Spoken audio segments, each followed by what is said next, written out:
Let's analyze the stock market trading session for Monday, April 11, 2022. This is a daily chart of the S&P 500, and I am glad I liquidated my position on Friday. I was able to avoid today's loss. It dropped almost 76 points, now below all major moving averages. These were the levels I was watching, 44 around 44.30, the 50-day moving average, and up here 44.50, open lowered and trended lowered all day long. Let's take a look at the 5-minute chart. Take a look at the intraday price action. And here's a 5-minute chart. Open lowered and spent quite some time around that 44.50, which was a low for the previous two sessions. Eventually, it dipped below that, and for the few hours it just kind of consolidated around the 50-day moving average, and then at the end of the day it dipped below the 50-day moving average, closing near the low of the day.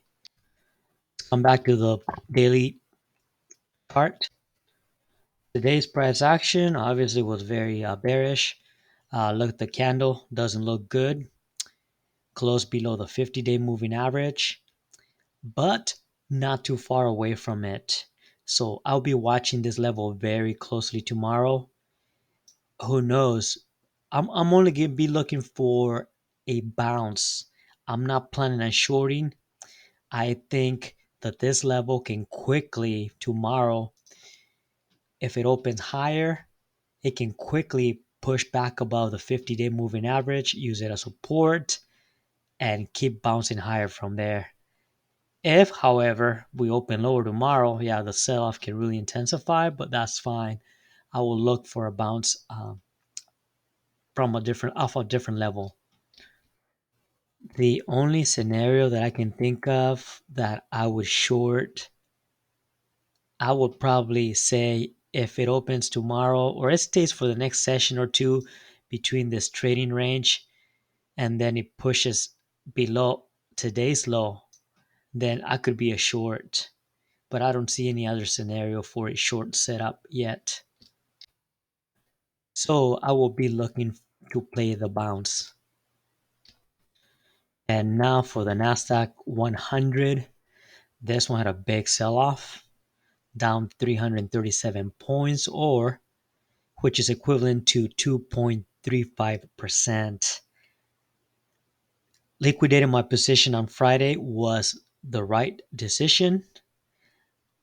If you remember, the reason why I liquidated my position, my stop loss was just below this low.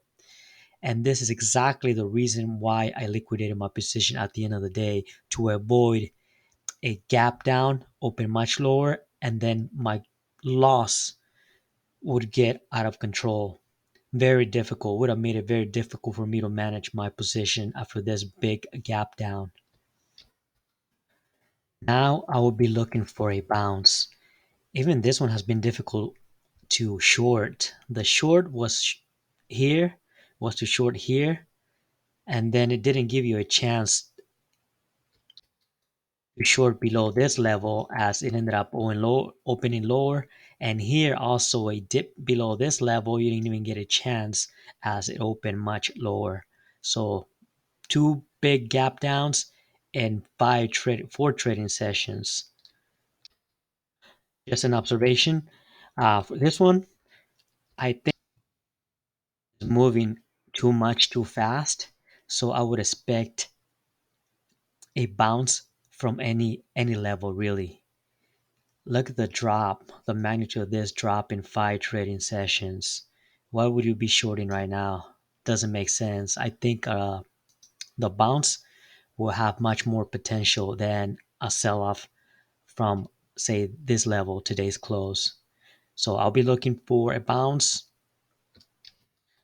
If we have another big sell-off tomorrow, I'll be looking for a reversal pattern, and I will go long. Dow Jones Industrial Average, this one officially closed below the 50-day moving average. It has dipped the 50-day moving average before, twice here. So I wouldn't really trust this level as it can quickly bounce back above the 50-day moving average. Big, all these moving averages acting as very strong resistance. Then you got this pivot point up here, and that's where the 200-day and the 100-day moving average meet. So really, it's still in this range. So really, not much to do. Now for the semiconductor index, same as the other indices. This one open lower, big sell-off.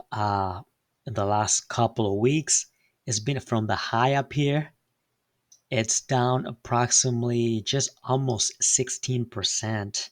So this one is ready to bounce. It could bounce like any day from any level. No reason to short. Like I said, after this magnitude, this sell-off, I will be looking for a bounce. And I normally trade the S&P 500 or the Nasdaq, but I might actually trade this one whenever the market decides to bounce. Now for the Russell 2000 Iwm Etf, this one dropped also today, but not as bad as the other indices. It is still below all major moving averages, so the path of least resistance is down. However, it seems like it's finding some support around this area, and I would not be surprised if we end up bouncing from around this level. Has been very strong. Early in the morning, it was very strong while the other indices were downtrending, selling off. This one was actually pushing higher and eventually joined the other indices and pulled back also. Thanks for stopping by and good luck trading tomorrow.